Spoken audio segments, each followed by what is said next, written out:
অব্যাহত হামলা, অজস্র প্রাণহানি আর ধ্বংসস্তূপে পরিণত হওয়া গাজায় অবশেষে স্বস্তি ফেরার সম্ভাবনা তৈরি হয়েছে। যুক্তরাষ্ট্রের মধ্যস্থতায় প্রস্তাবিত গাজা যুদ্ধবিরতি পরিকল্পনায় ইতিবাচক সাড়া দিয়েছে হামাস।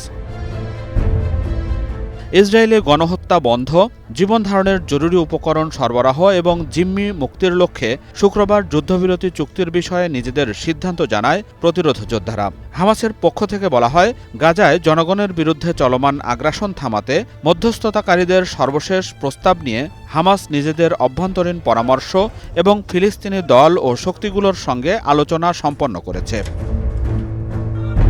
হামাস তাদের ওয়েবসাইটে প্রকাশিত বিবৃতিতে আরও উল্লেখ করে, ভাইপ্রতিম মধ্যস্থতাকারীদের কাছে ইতিবাচক মনোভাব জানানো হয়েছে। আমরা সম্পূর্ণ আন্তরিকতা ও গুরুত্বের সঙ্গে এই পরিকল্পনা বাস্তবায়নের জন্য আলোচনায় অবিলম্বে অংশ নিতে প্রস্তুত।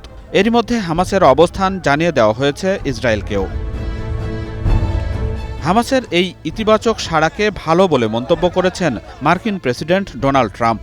এয়ারফোর্স ওয়ানে সাংবাদিকদের সঙ্গে কথা বলতে গিয়ে তিনি জানান, আগামী সপ্তাহের মধ্যেই গাজা যুদ্ধবিরতি নিয়ে একটি চুক্তি হতে পারে।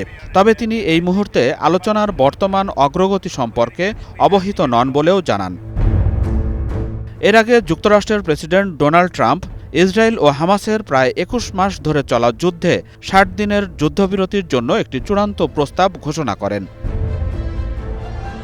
যুদ্ধের ৬৩৭তম দিনেও ইসরায়েলের গণহত্যা থামেনি। শুক্রবার ইসরায়েলি হামলায় নিহত হয় অন্তত ৭১ জন। গাজায় এ পর্যন্ত ইসরায়েলি হামলায় ৫৭,০০০-এরও বেশি ফিলিস্তিনি প্রাণ হারিয়েছেন। এর মধ্যে বেশিরভাগই নারী ও শিশু।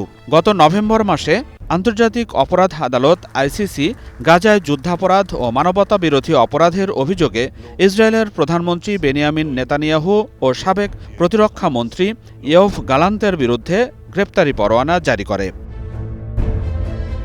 Najmus Sakib, Star news.